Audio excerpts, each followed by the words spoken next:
Halo teman-teman Smart Outer, di video kali ini aku bakal ajak teman-teman buat lebih berpikir kritis nih ketika kita lagi make platform-platform yang sebenarnya dari platform itu tuh kita bisa menghasilkan sebuah keuntungan ataupun pundi-pundi rupiah melalui proses monetisasi loh.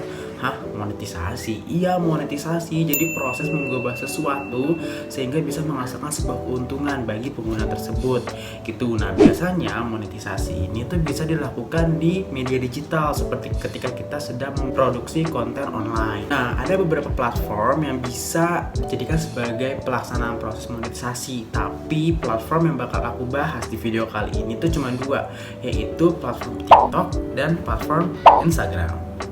Nah, yang pertama itu TikTok. Jadi TikTok ini itu didirikan oleh Zhang Yimin sejak tahun 2016 dan mulai dioperasionalisasikan dengan resmi itu pada September tahun 2016. Dan TikTok itu termasuk ke dalam platform berjenis media sosial. Nah, teman-teman tahu nggak sih kalau sebenarnya kehadiran TikTok ini tuh adalah platform gabungan dari platform-platform sebelumnya seperti gabungan dari platform Snapchat, platform Instagram, platform Twitter, YouTube, bahkan Facebook gitu. Jadi semua fitur yang ada di kelima platform tersebut itu digabung dan juga dikemas menjadi satu platform, yaitu TikTok. Jadi dalam TikTok itu menyediakan seluruh fitur yang ada di 5 platform tadi gitu, seperti filter, live streaming, edit manual dari aplikasi, kemudian for your page, dan seperti komunitas dan juga pembuatan caption. Nah, kemudian kehadiran TikTok ini juga tuh sebenarnya menjawab satu tantangan loh. Tantangannya itu adalah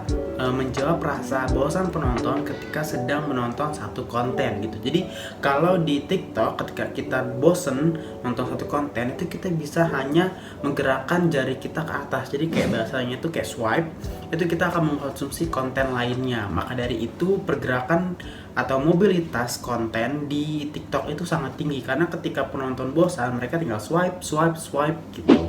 Kemudian perubahan perilaku yang dialami oleh konsumen dari kehadiran platform TikTok ini adalah yang pertama, sekarang tuh banyak banget orang mencari dan juga menyebarkan informasi melalui TikTok. Dalam mencari informasi, perilaku mencari informasi itu banyak orang tuh mencari informasinya tuh di TikTok dan juga menyebarkannya itu di TikTok karena TikTok sendiri tuh mendukung kalau misalkan ada yang menyebarkan informasi pasti dimasukkan ke FYP sama TikToknya gitu. Nah, kalau misalkan kita pengen nyari sebuah informasi itu juga disupport sama TikTok kayak misalkan di satu konten tuh misalkan ada hal yang kamu bingung gitu. Nah, kamu bisa hanya tinggal buka komen, biasanya ada auto search gitu loh. Ini sebenarnya apa sih yang dibahas gitu. Nah, itu TikTok tuh benar-benar mensupport penggunanya mencari dan juga menyebarkan informasi. Nah, perubahan perilaku yang kedua dari kehadiran platform TikTok itu adalah perilaku kebiasaan scrolling ketika bosan dengan satu konten. Kan sekarang kita kalau misalkan bosan kita tinggal scroll gitu kan. Itu udah menjadi perilaku baru kita ketika kita sedang mengkonsumsi konten-konten yang ada di media sosial. Nah, maka dari itu seperti yang aku bilang sebelumnya, kalau di platform TikTok itu mobilitas konten yang diproduksi sama pengguna itu tinggi karena setiap kali dia scroll itu pasti jenis konten yang diproduksi itu kemungkinan besar berbeda mengikuti algoritma dari sistem TikToknya itu sendiri. Nah, sekarang aku bakal bahas gimana caranya melakukan monetisasi di platform TikTok. Sebenarnya ada 4 cara dan keempat cara ini bakal aku jelasin detail satu persatu. Cara yang pertama adalah cara endorsement. Nah, ini pasti temen-temen udah gak asing lagi nih yang namanya endorsement. Jadi di TikTok itu proses monetisasi dengan cara endorsement itu adalah adanya kerjasama antara satu brand dengan seorang TikToker untuk membantu brand memperkenalkan dan juga mempromosikan produk yang dijualnya. Nah, biasanya di endorsement itu deal-dealannya itu nggak sesuai dengan berapa jumlah produk yang dijual, tapi waktu yang dihabiskan. Kayak misalkan nih, satu brand ini pengen endorse ke salah satu TikToker, kita sebut Tasya Farasya gitu. Nah, dia pengen mengendorse sebuah makanan dengan harga satu video itu satu produk dengan harga misalkan kita sebut 1,5 juta. Nah, itu sistem endorse. Nah, mau itu barangnya laku apa enggak, tapi Tasya Farasya ini bakal tetap dapat uang sebesar 1,5 tanpa memandang bakal laku apa enggak gitu. Nah itu adalah cara monetisasi dari endorsement. Yang kedua itu ada cara live streaming. Jadi cara monetisasi yang memperoleh keuntungan rupiahnya itu melalui gift. Jadi dari live streaming itu nanti bakal ada orang yang nge-gift kamu, kayak misalkan gift mawar atau paus dan lain sebagainya seperti di video ini.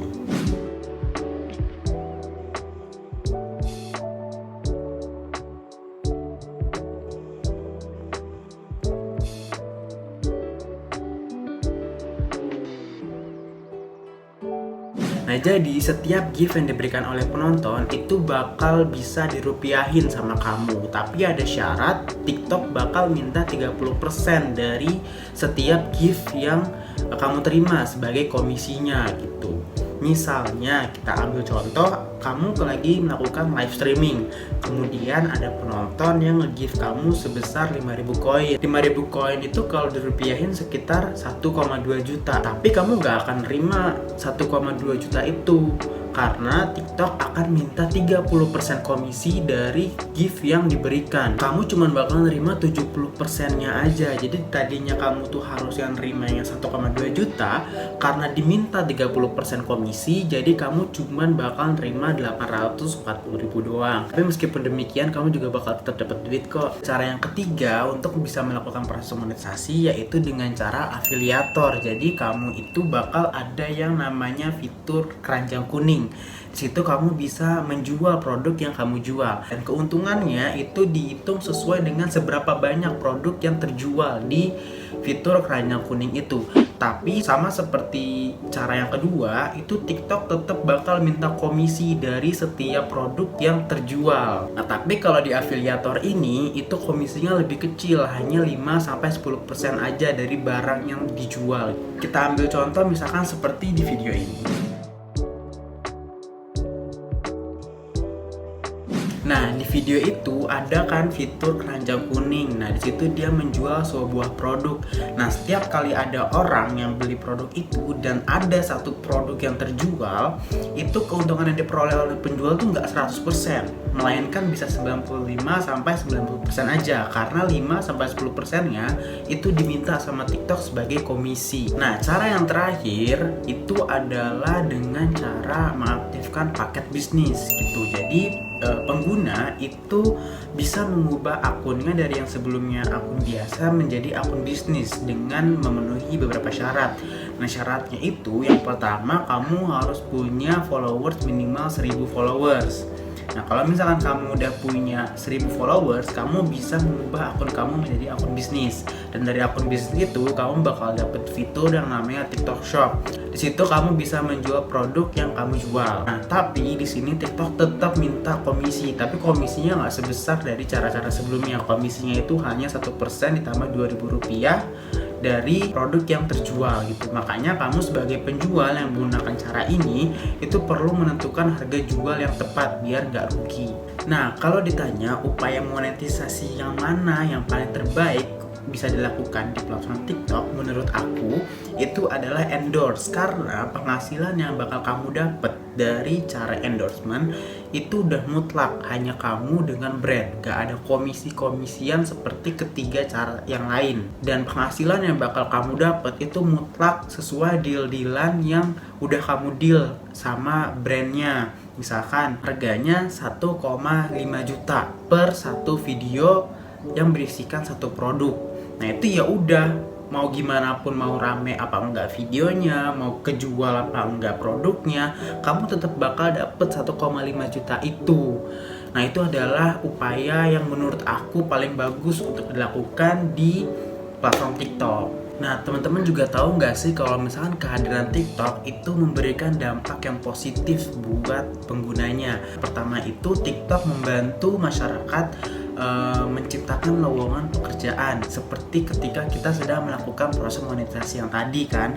Mungkin sebelumnya tuh kita pengangguran gitu, terus karena kita tahu cara monetisasi, cara menghasilkan uang dari platform TikTok, kita bisa menjadi dapat pekerjaan, kita jadi nggak lagi nganggur, kita bisa mendapatkan penghasilan. Makanya dampak dari kehadiran TikTok ini itu membantu masyarakat menciptakan lowongan pekerjaan gitu. Nah, dampak yang kedua itu TikTok itu benar-benar mensupport penggunanya dalam mencari dan juga menyebarkan informasi-informasi paling hot yang ada di masyarakat gitu. Pokoknya kalau misalkan ada informasi yang hot gitu pasti banget dimasukin ke FYP sama TikTok. Bahkan orang yang minta tolong untuk memviralkan sesuatu aja itu pasti disupport sama TikTok, langsung dimasukin ke FYP meskipun itu nggak sesuai sama algoritma kamu gitu, tapi itu konten bakal masuk ke FYP kamu. Nah, platform kedua yang bakal aku bahas di video kali ini itu adalah Instagram. Siapa sih yang nggak tahu Instagram? Jadi Instagram itu tuh didirikan oleh Kevin dan juga Mike pada tahun 2010, tapi mulai dioperasionalisasikan secara resmi itu pada tahun 2012. Dan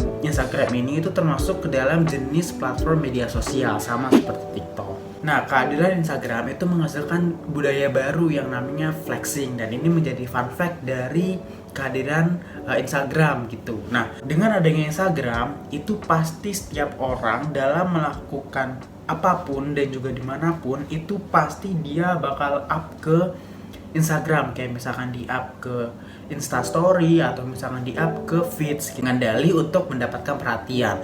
Misalnya seperti kita sedang makan nasi sama telur, kita foto, kita posting ke Instastory gitu. Atau misalkan kita lagi ngefoto kambing kita sebelum disembelih pas kurban. Itu pasti kita melakukan kegiatan itu pasti ada tujuannya gitu. Tujuannya yang paling utama itu adalah flexing. Flexing itu nggak mesti untuk kayak misalkan sombong atau menyombongkan hal-hal negatif gitu ya, tapi flexing itu pokoknya kita itu mengunggah sesuatu untuk memperoleh sebuah perhatian dari followers kita. Nah, cara apa aja yang bisa kamu lakuin untuk melakukan proses monetisasi di Instagram itu ada dua, ada endorsement dan Instagram shopping. Tapi disclaimer, Instagram sendiri itu nggak memberikan bayaran langsung ke setiap konten kreator yang melakukan proses monetisasi. Jadi Instagram itu hanya sebagai wadahnya aja untuk konten kreator menjual produknya, tapi paymentnya, pembayarannya itu di luar dari Instagram. Nah, cara yang pertama yaitu endorsement, sama kayak TikTok. Jadi sama seperti sistem endorsement pada umumnya. Nah, yang aku tahu kalau misalkan di Instagram itu sistem endorsementnya itu diunggahnya ke Instastory, kalau enggak ke Instagram Feeds, tapi lebih banyak ke Instagram Story, karena kalau misalkan melalui Instagram Feeds itu biasanya bayarannya akan lebih mahal. Misalnya seperti konten kreator ini, di satu slide Instastory itu dia mempromosikan salah satu produk yang dijanjikan oleh brand. Nah, biasanya satu slide ini itu mungkin aja berharga 500.000. Nah, kalau misalkan si brand ini requestnya untuk diunggah ke Instagram Feeds atau Instagram Post, itu biasanya bayarannya akan lebih mahal, karena kalau misalkan melalui Instagram Story itu durasinya hanya 24 jam aja. Tapi kalau misalkan Instagram Feeds itu jangka waktunya tuh bisa sampai kapanpun, sampai si konten kreator itu menghapus konten tersebut gitu. Makanya bayarannya itu lebih mahal. Nah, cara monetisasi yang kedua yang bisa kamu lakuin itu adalah dengan cara Instagram Shop. Jadi, kamu itu bisa menjual produk kamu dengan menggunakan fitur Instagram Shop. Tapi nggak semua akun mudah untuk memiliki fitur tersebut. Karena yang biasanya memiliki fitur tersebut itu orang yang sudah diakui langsung oleh Instagram bahwa akun ini adalah akun yang menjual produk gitu. Biasanya ada centang birunya, tapi nggak mesti. Tapi jarang banget orang yang bisa punya fitur Instagram Shop. Nah, tapi di Instagram Shop ini itu cuman kayak misalkan si brandnya ini tuh menjual produknya aja, tapi paymentnya nggak di Instagram Shop, paymentnya tuh di luar dari Instagram Shop. Meskipun di Instagram itu ada harganya, kemudian ada produk terus harganya kalau bisa shop di situ, tapi paymentnya pasti dilempar ke platform lain, nggak di platform Instagram, karena sampai saat ini Instagram itu belum bisa melakukan transaksi di platform itu, meskipun masih uji coba, tapi di Indonesia ini belum disediakan. Nah, kehadiran Instagram itu juga bisa membawa dampak positif dan juga membawa dampak negatif. Dampak positifnya, kamu bisa mengabadikan momen sebagai wadah kamu untuk menyimpan momen-momen yang kamu abadikan. Nah, tapi dampak negatifnya itu banyak banget orang yang menjadikan Instagram sebagai wadah intimidasi, seperti dia membuat akun fake yang berisikan kejelekan-kejelekan dari orang yang ditargetkannya gitu. Nah, karena aku udah bahas dua platform, di sini aku bakal membedakan dan juga menyamakan antara kedua platformnya.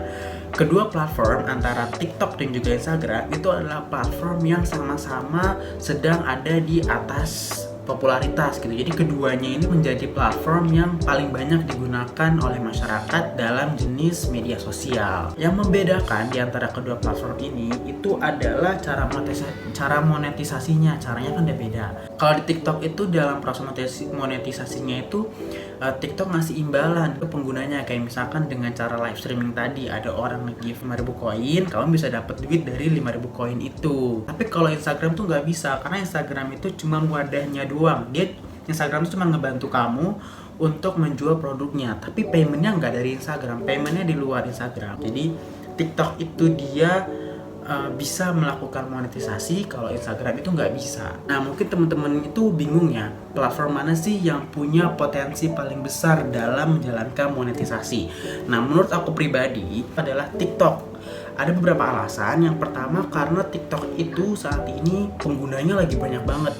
Apa-apa tuh TikTok. Jadi bisa jadi dalam kamu melaksanakan monetisasi itu kamu bisa mendapatkan pelanggan yang banyak, karena orang tuh banyak make aplikasi TikTok atau make platform TikTok. Kemudian alasan yang kedua itu syarat yang perlu kamu lakuin untuk melakukan monetisasi itu nggak rumit. Minimal kamu punya 1.000 followers aja, kamu bisa live streaming, kamu bisa ubah akun kamu menjadi akun bisnis, kamu bisa punya keranjang kuning. Apalagi sekarang keranjang kuning tuh lagi banyak banget orang pakai buat menjual produknya. Kemudian alasan berikutnya itu TikTok itu punya cara yang beragam untuk melakukan monetisasi. Kan sampai ada 4 tuh. Ada endorse, kemudian afiliator, kemudian live streaming, dan yang keempat itu ada paket bisnis. Nah, jadi dapat disimpulkan bahwa ketika kita sedang menggunakan platform, kita itu sebaiknya menggunakan platform itu sebaik mungkin. Seperti kita menggunakan platform untuk melaksanakan proses monetisasi. Jadi kita pakai platform itu nggak semerta-merta pakai untuk menghibur aja, tapi kita bisa pakai untuk menghasilkan sebuah keuntungan untuk diri kita sendiri. Nah, mungkin itu aja yang bisa aku sampaikan di video kali ini. Aku yakin apa yang aku bilang itu bisa teman-teman cerminkan di kehidupan teman-teman, sehingga waktu teman-teman ketika menggunakan platform itu nggak sia-sia. Teman-teman bisa memanfaatkan pengguna platformnya untuk menghasilkan keuntungan buat teman-teman itu sendiri. Nah, kalau gitu aku pamit dulu karena banyak banget kerjaan yang perlu aku selesain. Semangat menjadi smart outer yang cerdas. Dadah.